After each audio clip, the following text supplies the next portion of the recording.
กับสบายดีเอฟซีทุกคนที่เขาเบิ่งเขาส้มส่องปลาเมาก็ทักทายสบายดีผู้อยู่ต่างประเทศกันเนาะพี่น้องเนาะปัจจุบันนี้เนาะในเวลานี้คือสิเป็นกลางเว้นของเพิ่น ส่วนทางบ้านปลาเมาก็ยำชีดึกๆแน่เลยได้พี่น้องเลยแล้วก็ขอกราบสวัสดีเนาะพี่น้องทางฝั่งไทยเนาะที่ยังทำการทำงานตอนกลางคืนงานโอวะสั่นขอทักทายสบายดีเด้อ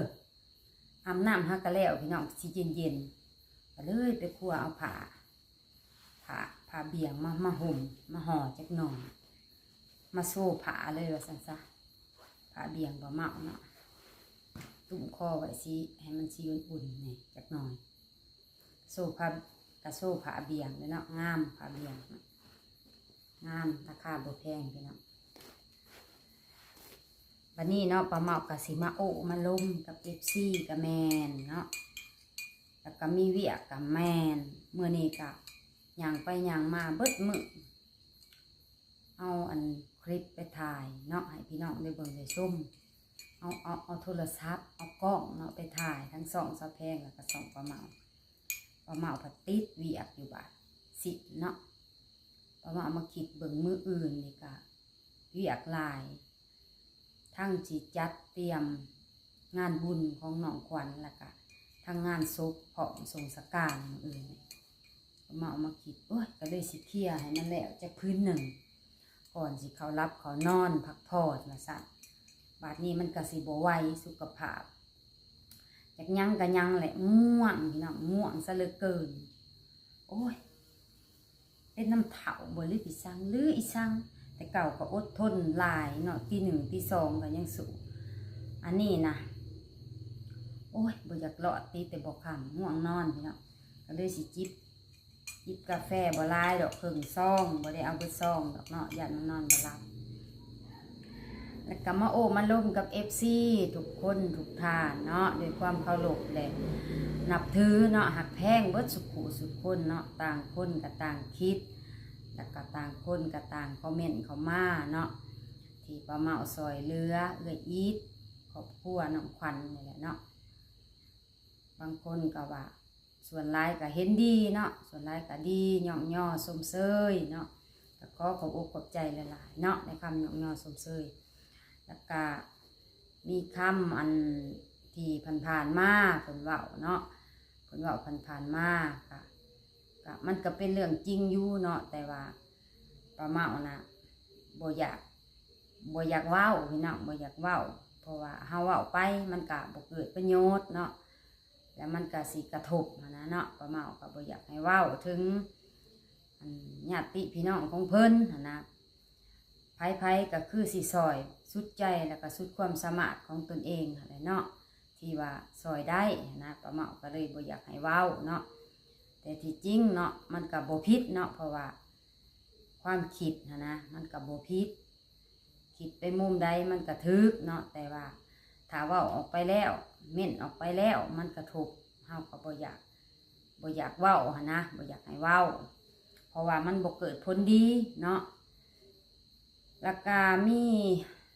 FC เพิ่นคอมเมนต์เข้ามาอีกเนาะอีกคนนึงแต่ว่าป้าเมาก็จำสื่อบ่ได้เนาะฮักก็มาเม่นวังแรงนี่พี่น้องแล้วก็มาตอบจนเจ็บเส้นเมื่อแต่เฮ็ดเวียกเพิ่นมือย่างไปย่างมาเนาะไปถ่ายคลิปอยู่เฮือนน้องขวัญแล้วก็ลบไปลบมากลับมาเฮือนอะไรเนี่ยเพราะว่ามีเวียกสองทางก็จนบ่ได้ยิบผ้าเนาะที่จริงป้าเมาว่าสิยิบผ้าให้มันแล้วยิบสินนะก็บ่แล้วก็เอาแต่ละเจ้าไปนะวันนี้ก็มีอีกเพิ่นโอ้ยแต่ก่อนนะก็เคยมีอคติกับปลาเมาได้เพิ่นว่าแต่มาเห็นอีกปัจจุบันนี่ก็เศร้าละเพิ่นก็ขอขอบอกขอบใจหลายๆเนาะแต่ว่าคนเฮาเนาะเรื่องมีอคติหรือบ่อคติก็ขึ้นอยู่กับแนวคิดของใครของเราค่ะนะความจริงก็คือความจริงก็สักวันหนึ่งมันก็ต้องปรากฏเนาะคือปลาเมาเห็ดลงไปหันซอยเรือนั้นก็ทุกคนสิคิดยังปลาเมาบ่จักแต่ว่าสิ่งที่ปลาเมาคิดไว้แล้วก็ตั้งเป้าไว้มันสำเร็จแล้วเนาะเพราะว่าเบื้องต้นที่ปลาเมาก็ซอยอยากให้มีที่อยู่ที่อาศัยเนาะ แล้วก็ได้สมความมุ่งมั่นปรารถนาแถมยังได้ครบอีกเนาะเป็นเครื่องครัวเครื่องอยู่เครื่องนอนครบเบิดน้ำใส่ห้องน้ำห้องในชื่อว่าครบเนาะขาดอยู่อย่างเดียวเนาะก็คือไฟฟ้าเท่านั้นมีผู้ใหญ่เพิ่นทอนคืนเพราะว่าไปเห็นคนถูกคนยากอยู่ทางดงหมักแงวส่วงเนาะป้าเมาเพิ่นไปหาบ่อเตียงเพิ่นก็เลยว่าให้เอาไปซื้อข้าวให้ทางนั้นเนาะอันนี้มันก็เป็นสิทธิ์ของเพิ่นนะเนาะอันนี้ก็เล่าน้อยหนึ่งพี่น้องก็บ่มีหยังดอกมันผ่านๆไปเลยกับป้าเมาเราคันป้าเมาไปเครียดไปหยังป้าเมาบ่ย่างเขาไปซอยเรือดอกเนาะคันป้าเมาสิไปคิดเอาแต่เรื่องมีอคตินะสิเฮ็ดไปเพื่อหยังเนาะคันเฮ็ดก็เฮ็ดบ่เกิดหยังเฮาก็บ่เฮ็ดอันนี้เฮาเห็นคนที่ขาดและได้นะป้าเมาก็สบายใจเนาะเห็นแล้วสบายใจแล้วก็มีความสุขนอนก็สบายพี่น้องสบายเลยมันสำเร็จเลยเนาะคือเห็นเอื้อยอีทนี่เพิ่นใส่สินเก่าเสื้อเก่าก็มีอีกเนาะก็เพิ่นคอมเมนต์มาว่าให้เอื้อยอาบน้ำแน่บอกให้เอื้อยอาบน้ำแน่น้ำนะเพิ่นอาบอยู่พี่น้องเลยอาบน้ำนะแต่ว่าเครื่องนุ่งมันเก่าเนาะอาบมันก็นุ่งเก่ากับเก่าคือเก่ามันบ่มีตัวเปลี่ยนเพราะว่านุ่งมาหลายปีเลยมันก็เก่าเนาะเฮาก็เลยว่าบ่ได้ดอกสิเว้าซื่อๆมันก็บ่เกิดผลหยังสิมาว่านุ่งเครื่องเก่านุ่งเครื่องเก่าซื้อให้ใหม่พี่น้องพอมีโอกาสซื้อเด้ผู้ใหญ่เพิ่นให้เงินมาเฮามีโอกาสเฮาซื้อเลยเนาะสิได้แก้ไขไปแต่ละข้อไปหั่นนะแก้ไขพัฒนาพี่น้องเฮาเห็นแล้วเฮาก็ต้องสิ่งใดที่มันแก้ไขและพัฒนาได้เฮาก็ต้องแก้ไขให้มันก้าวไปแต่ละขั้นเนาะบ่ต้องไปอยู่ในจุดเดิมนะความคิดของป้าเมาเนาะอันนี้ก็ถ้าผิดพลาดประการใดก็ขอโทษขออภัยนำ FC ทุกคนเนาะสิ่งที่เว้ามาน่ะก็บ่มีผู้ผิดเนาะก็ถูกเบิดนั่นแหละแต่ว่าคันสิ่งใดคำใดมันกระทบแล้วเฮาก็บ่อยากให้เว้าปานใดหั่นนะมันบ่เกิดผลประโยชน์ก็แม่นอยู่มันขัดมันจุใจมันสะใจก็แม่นอยู่แต่ว่ามันบ่เกิดผลประโยชน์ป้าเมาก็เลยว่าบ่อยากอันเว้าหั่นนะแล้วก็บ่อยากให้เว้าจังซั่นนะเฮาคิดดีเนาะทำดีเดี๋ยวก็สิ่งดีๆก็ตามมาเนาะตามมาหาเฮาก็แม่นแท้เนาะคือป้าเมาไปซื้อน้ำเนาะในมื้อนั้นกับผู้ใหญ่ก็ถามมาทันทีเลยว่าป้าเมาออกเท่าใดเพิ่นก็ทดแทนให้ป้าเมาเนาะก็วันนี้ก็ซ้ำป้าเมามีป้าเมาโมป้าเมาทานจำได้ก็อิงตามป้าเมาเองเนาะก็คือมื้อนั้นก็มีข้าวสาร1โอเงินหาหมื่นหรือว่า50,000เนาะเป็นส่วนตัวของป้าเมาเองแม่นบ่แล้วบัดนี้แล้วน้ำบ่มีกินป้าเมาซื้อบัดนี้กับเงินส่วนตัวของป้าเมาเองเนาะวันนี้ผู้ใหญ่เพิ่นเห็นคลิปเพิ่นก็เบิดเท่าได้ป้าเมาเพิ่นว่าเพิ่นก็ทดแทนมาให้ก็ขอขอบอกขอบใจหลายๆเด้อเอื้อยเนาะที่ว่าเมตตามาตลอดเอามาตุ่มไว้บ่แม่นหยังเด้พี่น้องมันอยากโซคอจังหน่อยตุ่มทั้งเย็นแหน่ทั้งมันจะคอนี่เสือกันเนาะอันนี้ว่าลมกับพี่น้อง FC เด้อจังได้กะขอขอบคุญขอบคุณน้ำทุกคนพี่ป้านะเนาะFC ทุกคนท่านผู้ใหญ่ทุกคนที่คอมเมนต์เข้ามาเนาะทั้งน้องยิ่งน้องชายคุณตาคุณยายเนาะเพื่อนมิตรสหายเนาะชาว YouTube ผู้ที่เขามาเบิ่งมาส้มติดตามตลอดมาตั้งแต่เบื้องต้นเลยตั้งแต่ป้าเมาอยู่2 เสาแพงเนาะเดี๋ยวนี้ก็ยังนำกันนั่นแหละพี่น้องมาถึงปัจจุบันเนาะหรือว่า FC ที่เขามาใหม่เนาะติดตามใหม่ก็ติดตามไปเรื่อยๆเด้อพี่น้องเด้อว่าเฮาน่ะสิไปหอดใส่เนาะติดตามเบิ่งป้าเมาก็สิทำคลิปส่วนหลายก็ชีวิตประจำวันทำมาหากินหยังแน่เนาะเฮ็ดหยังทำหยังแล้วก็บ่มีแต่ครอบครัวป้าเมาก็หลายๆครอบครัวเนาะที่นำเสนอให้เบิ่งให้ชมเนาะแล้วก็ป้าเมาเนาะจุดหลักๆป้าเมาแนวคิดจิตใจนี่ป้าเมาบ่อยากเว้าสิ่งที่ว่ามันบ่เป็นประโยชน์นะพี่น้อง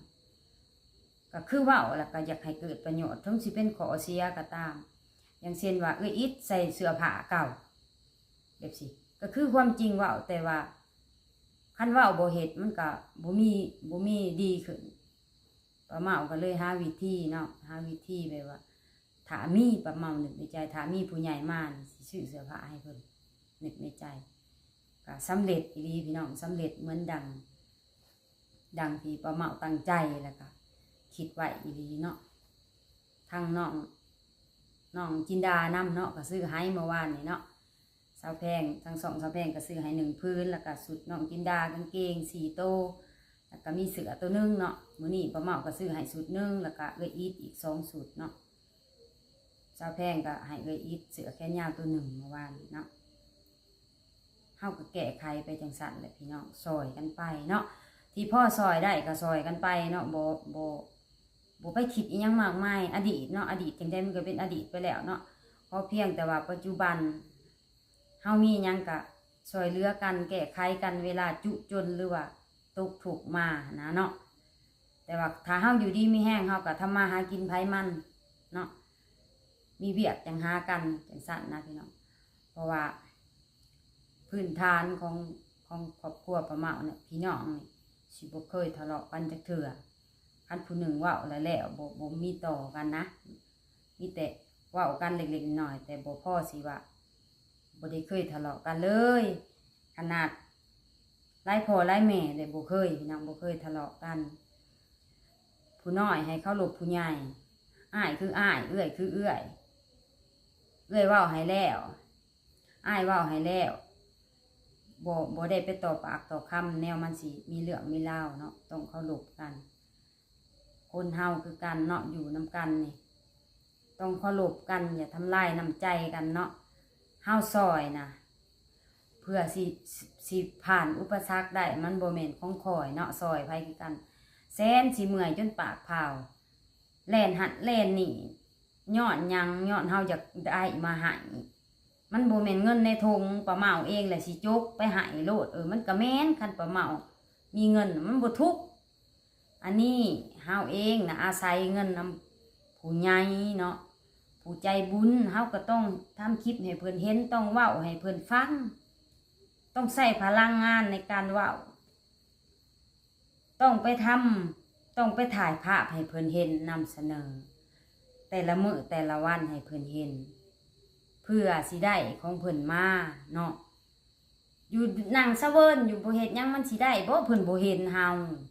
แม่นบ่ป้าเมาเว้านี่แม่นบ่เนาะคันเป็นตัวเองเป็นเศรษฐีใครละบ่อยากซอยไผง่างใส่ให้มันวิถูกวิญญาอันนี้ป้าเมาเองก็เป็นคนถูกยากคือกันแถมอยู่คนเดียวอีกเนาะป้าเมาก็ยังมีความคิดว่าซอยผู้อื่นได้ไผบ่เห็นความดีก็อย่าป้าเมาเห็นความดีตัวเองไผบ่เคารพก็อย่าสิเคารพตัวเองนี่แหละอีหลีได้พี่น้องเอ้ยเฮาเฮ็ดมาน่ะมันก็สำเร็จทั้งเบิดเอาบทถ้าผู้ใดเป็น FC ป้าเมานี่หรือว่าสาวแพงนี่ติดตามเบิ่งสิเห็นเบิดผลงานเนาะผลงานที่ว่าเฮาทำคลิปเสนอแล้วผู้ใหญ่เพิ่นซอยเหลือนี่เนาะสิเห็นเบิดได้พี่น้องเอ้ยส่วนหลายก็จะเป็นประโยชน์หลายกว่าแบบเลื่อยเปื่อยแบบเฮาเว้าเล่นกันหั่นนะเว้าเล่นๆก็มีพอคลายเครียดนะแต่ส่วนหลายก็มันจะเป็นประโยชน์หลายกว่าป้าเมาเฮ็ดคลิปเนาะก็ติดตามเบิ่งพี่น้องคันผู้ใดเข้ามาเบิ่งใหม่เนาะ FC ท่านใดที่มาใหม่ก็ติดตามเบิ่งย้อนหลังเบิ่งว่าแม่นความจริงบ่เนาะมาฮอดนี่ป้าเมาเองก็เว้ายาวแล้วเนาะล่มกลางคืนพี่น้องตอบคอมเมนต์แน่ก็ขอบคุณทุกคำคอมเมนต์เด้อเนาะป้าเมาบ่ได้ติเตียน FC เด้อแต่ว่าจังใดก็ขอบคุณหลายๆทุกสิ่งทุกอย่างป้าเมาก็เว้าตามคอมเมนต์มานะเนาะร่วมกันกับแม่นเนาะกับผู้ได้ชมคลิปนี้ก็ขอให้ทุกคนนะเนาะมีความสุขความเจริญเนาะประกอบการงานสิ่งใดก็ขอให้ก้าวหน้าเลยเจริญรุ่งเรืองสุขกายสุขใจเบิดทั้งครอบครัวเฮือนซ่านเนาะเบิดสุขคนเนาะป้าเมากาแฟเย็นเบิดแล้วพี่น้องเลยสิขอจิบกาแฟแล้วก็สินิบสินเนาะสบายดีเด้อนอนหลับฝันดีเนาะสำหรับแถวบ้านเฮาแล้วก็พี่น้องฝั่งไทยแต่ผู้อยู่ต่างประเทศเพิ่นก็เดินทางเนาะไปทำงานก็ขอให้ตลอดปลอดภัยเนาะขอ ขอให้โชคดีมีสุขสบายดีสบายดี